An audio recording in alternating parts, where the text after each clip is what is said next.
Huwag kayong padadaya sa mga maling turo. Tandaan ninyo na napakasarap ngang pakinggan ito sa ating mga tainga dahil pabor ito sa makamundo nating katawan. Hindi ito nakapokus sa spiritual body natin. Kaya naman ang iba, nadadaya nga ng mga turong ito at mas pinakikinggan na nga ng iba ang mga ganitong turo sapagkat ito'y hindi against sa kagustuhan nila, kundi ay ito pa ay nagiging gaas para sa kanila.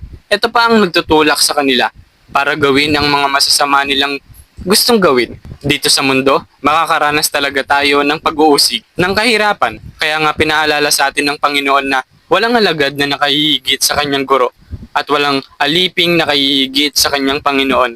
Kaya naman kung nakaranas ng kahirapan ng Panginoon, makakaranas din tayo ng kahirapan.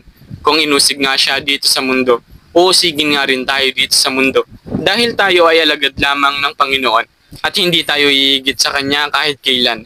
Ngunit sa lahat ng mga pagsubok